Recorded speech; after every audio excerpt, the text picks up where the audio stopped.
Just outside Las Vegas, about a 2-hour drive into the Nevada desert, there's a place where history, art, and ghost town ruins all collide.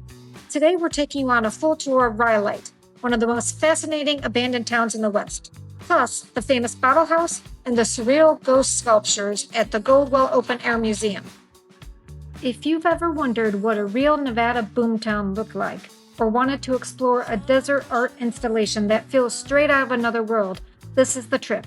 Stay with us, because Rhyolite isn't just abandoned buildings. It's stories, mysteries, and some of the most unique sites you can visit on a day trip from Las Vegas. We are in the town of Rhyolite, Nevada. It is 105 degrees out here. This town was established in 1904 when two miners came and discovered good quality gold ore in this area.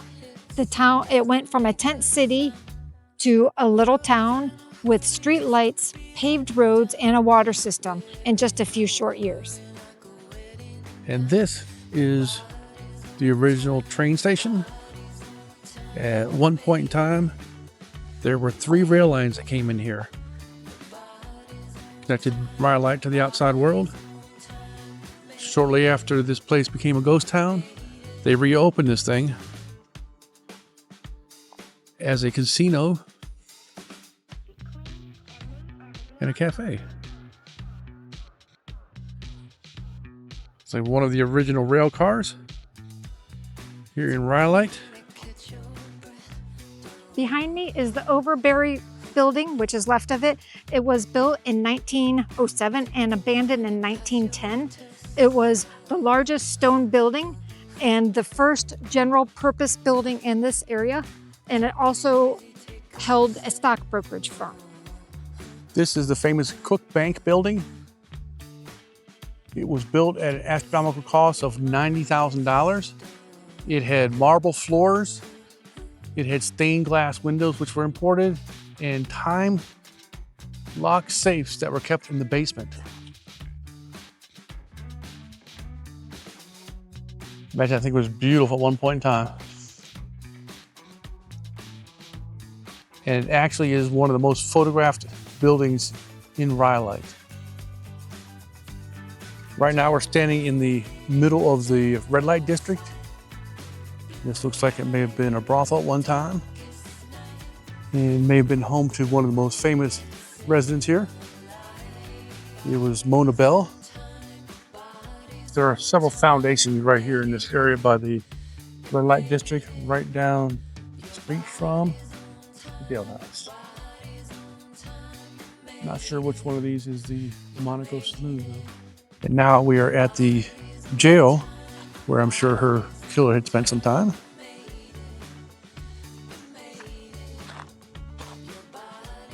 Still got the big doors on here. Oh, big, got some big iron door right there. They're welded shut. Looks pretty neat. Wouldn't want to spend any time here.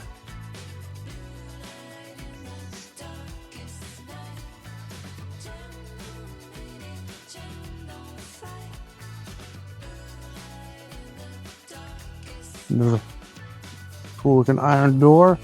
Got some bars on the window here. Not sure there's anything in there. Looks pretty dark.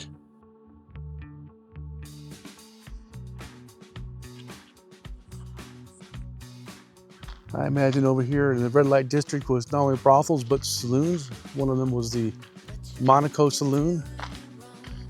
And the first gunfight broke out in the Monaco Saloon.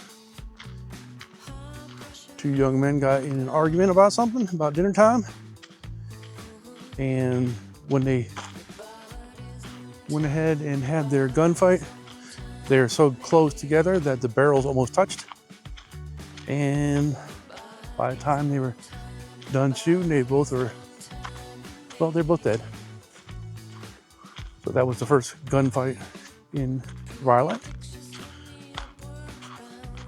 And this is the infamous Mona Bell grave plot. She was murdered by her boyfriend at the time. And this, according to legend or story, the town folk that were proper didn't want her buried in their cemetery, so they buried her nearby in the sagebrush. And people come down here and pay homage to Mona Bell.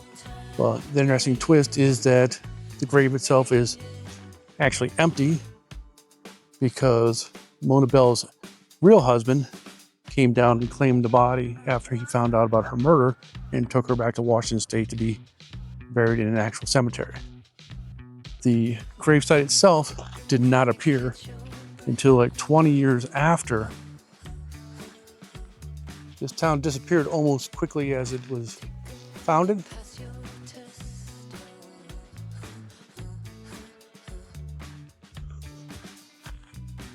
The Bottle House was built in 1905 by a 76-year-old miner who used 75,000 bottles because the cost to bring in building materials was so expensive that he just used what he had.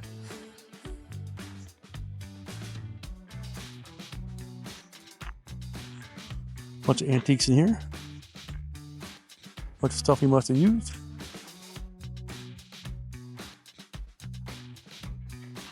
Yeah, sure magnitude of how many bottles are used in this house.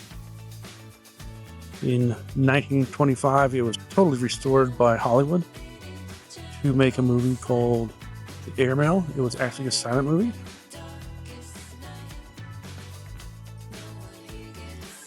Looks like he may have had other endeavors, as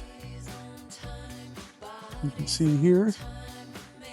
Made little houses out of glass. So he must have been really into bottles.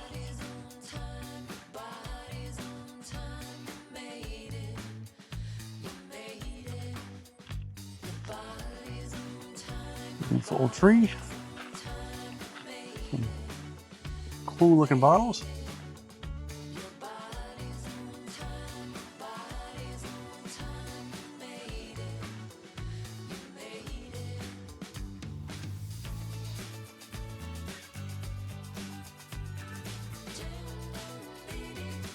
Looks like they're doing some renovations in there.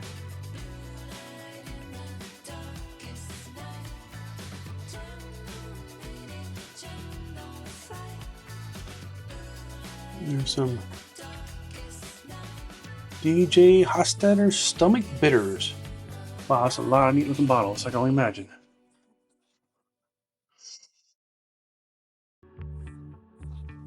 Wow. Oh, there's a little bed over here. Not a bad place to take up residence if you're living here. Well, if you're living in the area. As soon as you turn down the road for Rhyolite, there's an open air art museum. Has a lot of eclectic stuff in it. Got some rock circles here. You'll know you're at the right area for the open air museum when you see these two guys right here. It's got a miner and a penguin. I believe he's got a couple flat tires. Not sure how far he's going to make it. Or she. I don't know.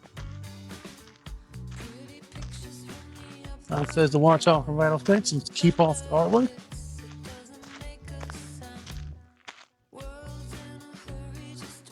A comfy little couch made out of bottles. Just got the idea from the Bottle House down the road here. And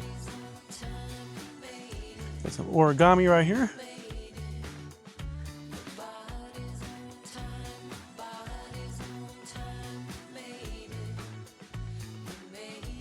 This young lady here is literally built like a brick house.